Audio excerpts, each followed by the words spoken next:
Dear students, in this session, I am going to start organic chemistry.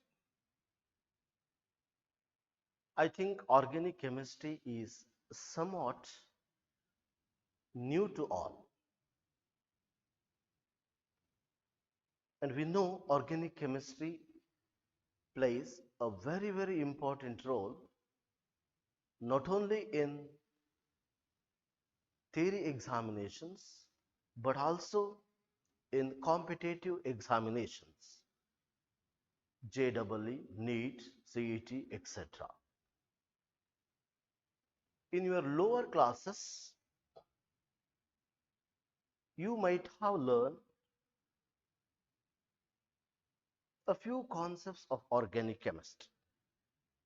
I think you know something about alkanes, alkenes, alkynes, functional groups, homologous series, etc. But this year, you will have to learn nearly 24 to 25 hours in organic chemistry. Next year, nearly 50 hours. Okay, anyhow, let me start unit number 13. That means first unit of organic chemistry. Some basic principles and techniques. Let me give the introduction.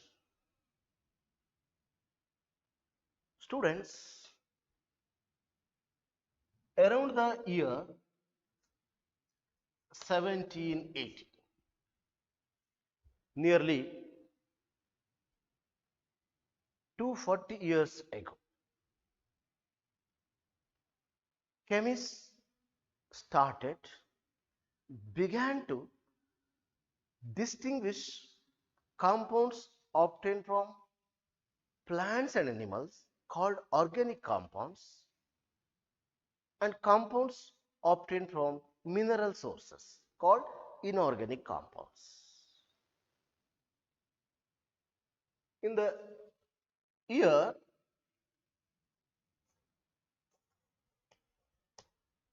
1815,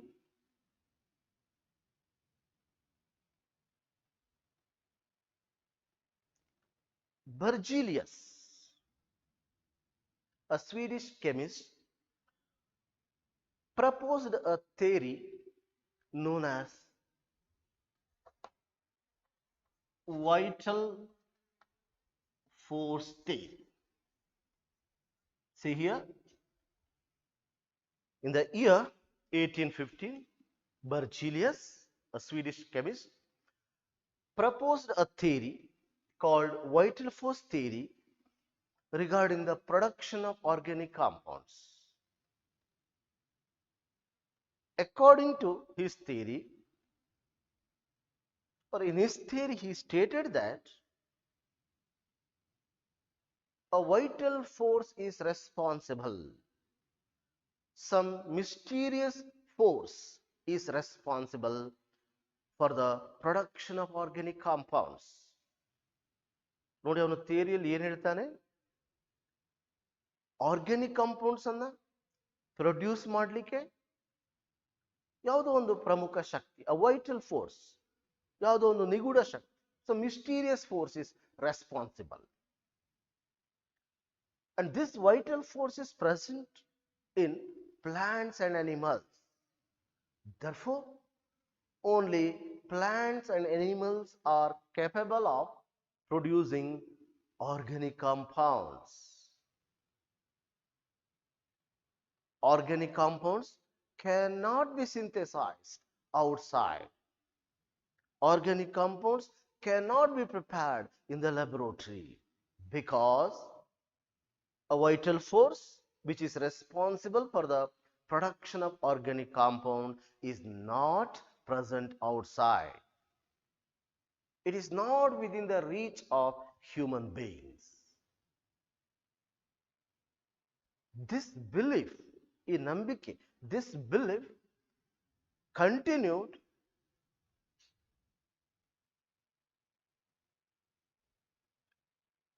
till 1828, nearly 13 years. In the year 1828, Friedrich Euler, a German chemist, synthesized urea, an organic compound, from an inorganic compound, ammonium cyanate. Actually, it was an accidental one. He was preparing ammonium cyanate, NH4CNO, ammonium cyanate, from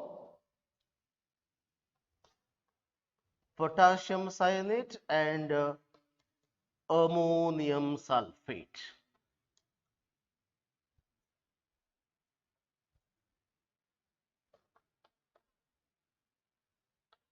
You see here, Euler was preparing ammonium cyanate from these two compounds, potassium cyanate and ammonium sulfate. But upon heating ammonium cyanate, NH4CNO, upon heating, some rearrangement reaction took place to form urea, NH2CO, NH2.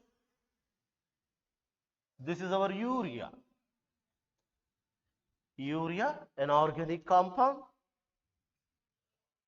This is our ammonium cyanate.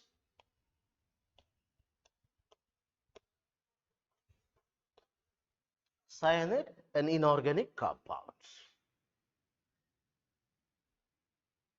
Afterwards, you see the synthesis of urea in the laboratory gave new dimensions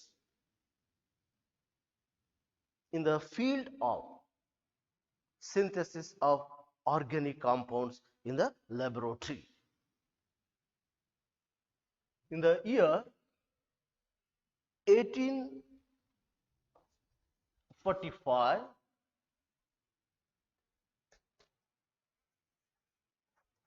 Kolbe synthesized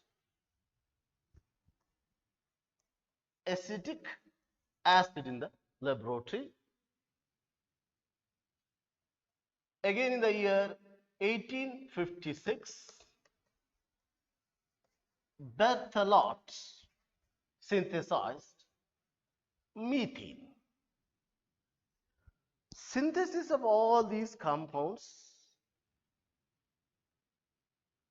from inorganic sources very clearly showed that vital force is not responsible for the production of organic compounds.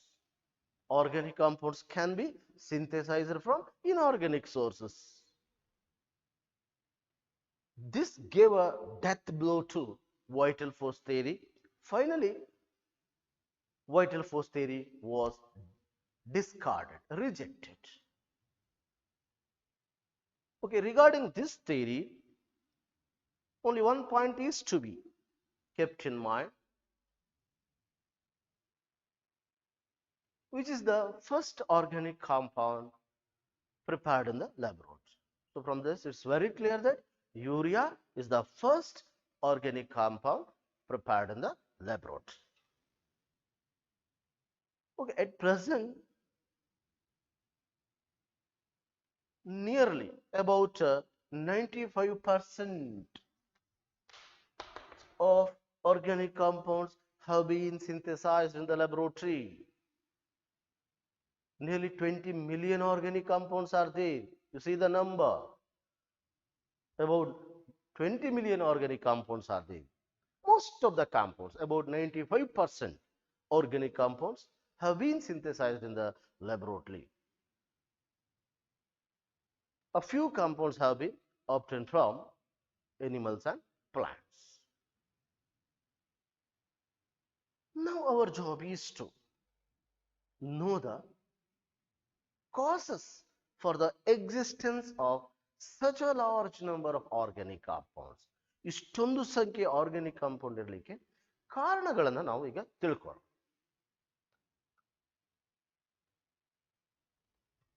Okay, causes or reasons for the existence of large number of organic compounds.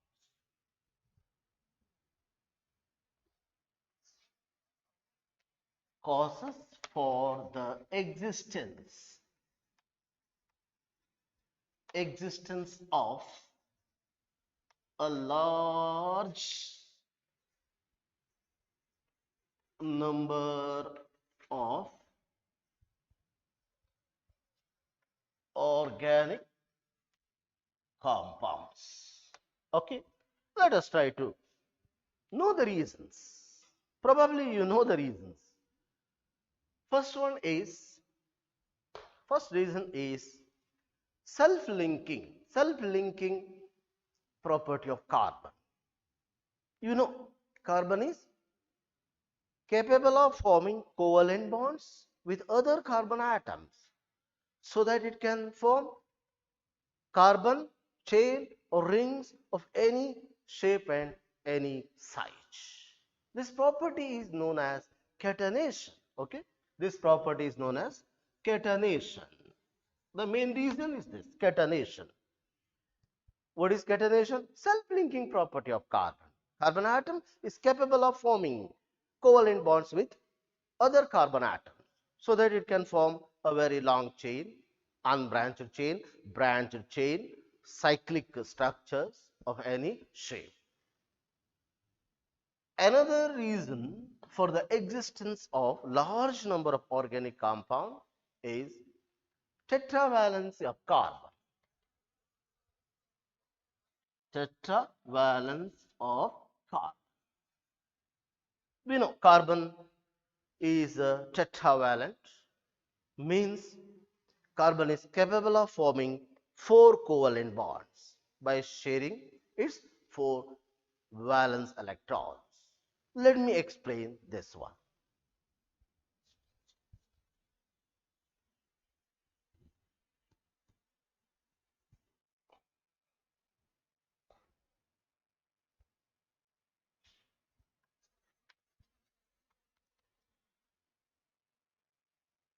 We know atomic number of carbon is 6. Electronic distribution is known to you people because you studied unit 2 structure of atom. Electronic configuration of carbon, ground state is 1s2, 2s2 and 2p2. It can also be written as 1s2, 2s2, 2px1, 2py1, 2pz0, because p subshell contains 3 p orbitals. One p orbital lies along x-axis, another lies along y-axis, third one lies along z-axis. Px, py, pz, and they are perpendicular to each other, and each orbital can accommodate a maximum of 2 electrons with opposite spins. All these things have been learned by you people in the second unit. Okay, this is the ground state electronic configuration of carbon during bond formation. That means in the excited state, use here, one of the 2s electrons, there are 2 electrons in 2s orbital, one of the 2s electrons get shifted to 2pz. So the electronic configuration of carbon in the excited state becomes 1s2, 2s1, 2px1, 2py1, 2pz1. See here, in the excited state, our carbon atom contains 4 unpaired electrons or 4 half-filled orbitals. All are available for bond formation. Therefore, our carbon is capable of forming 4 covalent bonds by sharing these 4 unpaired electrons with other atoms. This explains the tetravalence of carbon. Okay, third reason for the existence of large number of organic compounds is isomerism. I think isomerism is known to you people. This year and next year too, you will have to learn more about isomerism. You will have a detailed account of isomerism. I'm not going to explain isomerism in this class. Okay, these are the three reasons for the existence of such a large number of organic compounds. Reason number one, catenation property of carbon, self-linking property of carbon. Second reason is tetravalence of carbon. Third reason is isomerism. Organic compounds are capable of exhibiting various different types of isomerism. So these are the three main reasons for the existence of such a large number of organic compounds. Okay. Now let me give you the definition of organic chemistry. What is organic chemistry? You see here, all organic compounds contain carbon as their essential constituent. It's very clear. All organic compounds contain carbon. Therefore, carbon is considered as the essential constituent of organic compounds. Therefore, organic compounds are also called carbon compounds. Therefore, the study of carbon compounds was called organic chemistry. See here, all organic compounds contain carbon as the essential constituent. Therefore, organic compounds are regarded as carbon compounds. Hence, the study of carbon compounds was called organic chemistry. But there is a little ambiguity.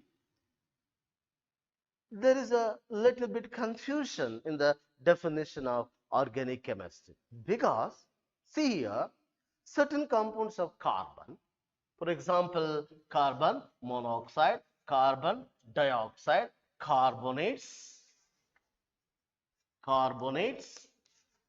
bicarbonates,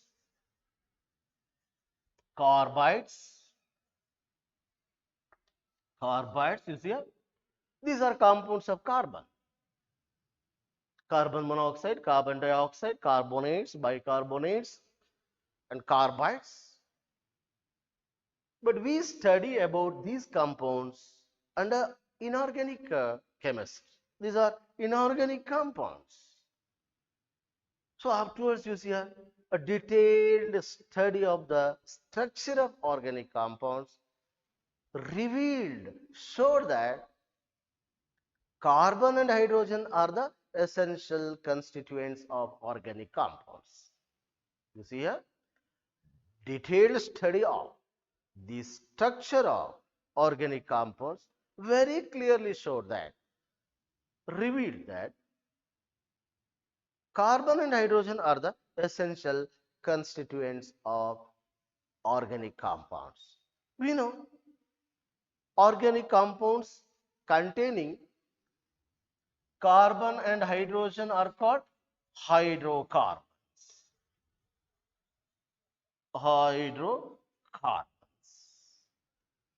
And other compounds, maybe alcohols, ethers, phenols, aldehydes, ketones, carboxylic acids, amines, acid chlorides, amides, esters, etc. Other compounds, in addition to carbon and hydrogen, they may contain oxygen, nitrogen, sulfur, halogens like chlorine, bromine, iodine, fluorine, etc.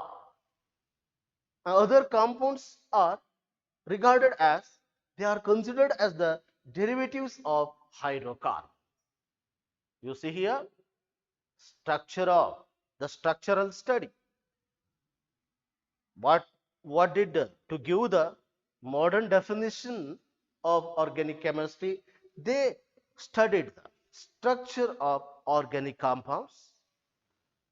Structure of organic compounds very clearly showed that they all contain carbon and hydrogen as their essential constituents. Organic compounds containing carbon and hydrogen are called hydrocarbons, and other compounds, in addition to carbon and hydrogen, they contain either oxygen, sulfur, nitrogen, sulfur, or halogens, etc. They are considered as derivatives of hydrocarbons. Therefore, we can define organic chemistry as the study of hydrocarbons and other compounds which are considered as the derivatives of hydrocarbons. Okay, simply you can say like this. What is organic chemistry? It is a study of hydrocarbons and its derivatives. Thank you.